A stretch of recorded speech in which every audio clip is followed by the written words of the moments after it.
Hi, my name is Rose Covert. I'm the artist who wove the Sun and Moon Gate here at Leach Botanical Garden. The Sun and Moon Gate are both made of living willow. And so the process began with harvesting the willows. That happens in December, January, and late winter. We began a little bit early for this project. So I would begin by cutting the willows and bringing up big, beefy, fresh winter willows that had lost their leaves. And to begin the project, I took willows, and for every foot I staked out the shape and just laid a perimeter for the shape of what the gates would be. From there, I took other willows and began sticking them into the ground to weave the base and kind of build the walls.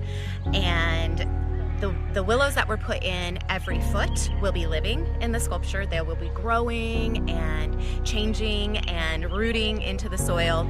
And the ones that are not every foot, they got peeled at the bottom so that they won't root. Because if we rooted every single one in the summer, it would look like a bush. You would completely lose the sculpture. And in the winter, when the leaves come down and the willows come back down, it would look like a sculpture again.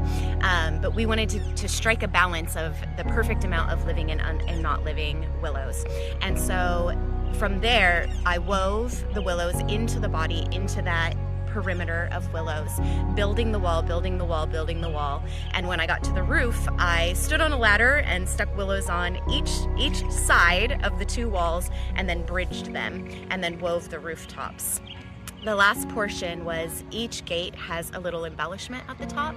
The moon gate has crescent horns, which look a little like kitty ears. It's just the nod and the mood of the moon. And the sun gate has a circle form on the top that once the living willows sprout will grow into it, and the living ones will ray across the top. So both of these sculptures are alive, which means that a portion of the willows that are planted on the sculpture are rooting and growing right now. So what we're going to see is both the shape and how the sculptures look seasonally are going to change. What's going to happen is that in spring, it's going to get little green sprouts. In summer, it's going to have long willow rods that kind of wave off the top of it. In fall, the leaves will fall and they'll just be long willow sticks. And in winter, for the first 3 years, we'll be weaving that new growth back into the structure, both to make it reach to the roof of the structure, because the willows, the living ones, weren't quite tall enough to reach the roof, and also to shore up any places or just get the living willows in all the spots we want them. After 3 years, what we'll see is the little leaves come up, the new growth come up, the leaves come down, and the willows will just be cut off the top. But in this way, we get a piece that changes and grows as the garden changes and grows. And in winter, we get to see that original sculptural body of the piece. But for all the other seasons, we get to see it come alive, just as the garden that it's sculpted in or planted in is also coming alive. In the first year, they need a little bit of watering. From there, the way that you tend them is both by clipping or weaving the new growth. What we're having in a situation like this is that the new growth comes up and then we don't just leave it. If we leave it, it would turn into a bramble or a giant bush. And while that might be interesting to walk inside and be inside, you lose the original feel and the vibe. You get that much more out of control, wild feeling, which again can be wonderful. But for these pieces, the way we'll be tending them is that we'll be waiting for winter when the new growth is completely up, and we'll either be weaving that new growth back into the body of the sculpture, or we'll be trimming it off. When it comes time to trim the willows off, the lovely thing about that is that we will have fresh willow that can be used in woven projects. They could be used in wreath making or star making or basket making, and so it creates a source of materials that are lovely to weave with.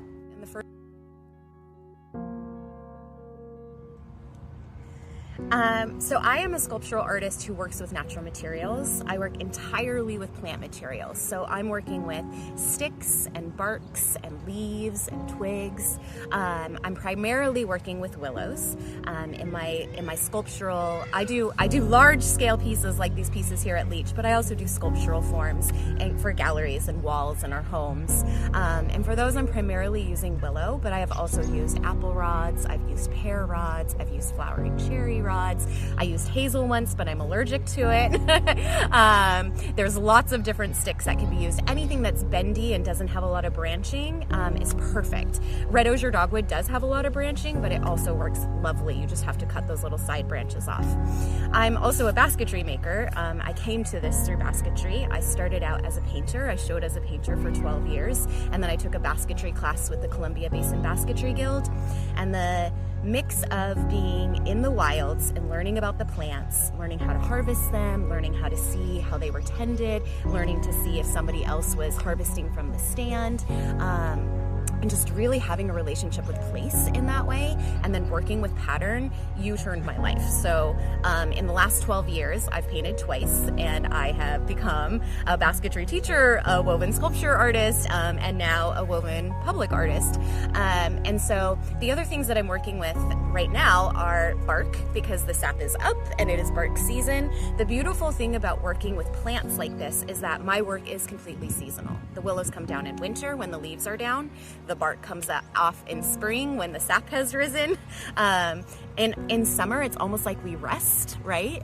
In summer, I'm often teaching, or I'm doing weaving projects just at home. And then in fall comes, we come back into we're watching the plants, or the bark's coming down. It's still kind of like smaller work weaving season, and then we come into winter, and again, the willows come down, the branches come down, the pruning begins.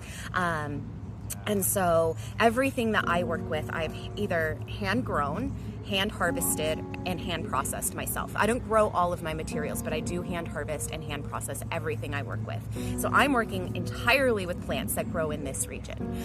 If I was doing this work in a different region, I would probably be working with different plants. A lot of the joy of this work, or the beauty of this work, is that I am working in this environment that I live in. So as of now, I'm working with Oregon plants.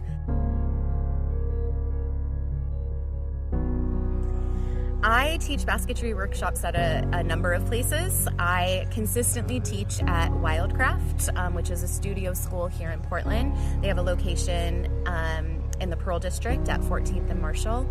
I teach a full fall and spring season with them. Their fall classes just opened. I'll be doing a beginning basketry class in natural materials. I'll be doing a woven leaf tray, which you can see some of that weaving on the Sun and Moon Gate here at Leach. I'm also teaching a recycled materials class at Hoffman Center for the Arts out in Manzanita. That happens at the end of May. But if you're interested, my Instagram is usually the best place to find what I'm teaching. I'll be unveiling a variety of Zoom classes this fall, both to make it easier for people who have a hard time getting out and coming to workshops, and also to be able to offer workshops to a farther, more national variety of people. So if you're interested in any of that, my Instagram is Gates of Mystery, and you can find the full range of what I'm doing there.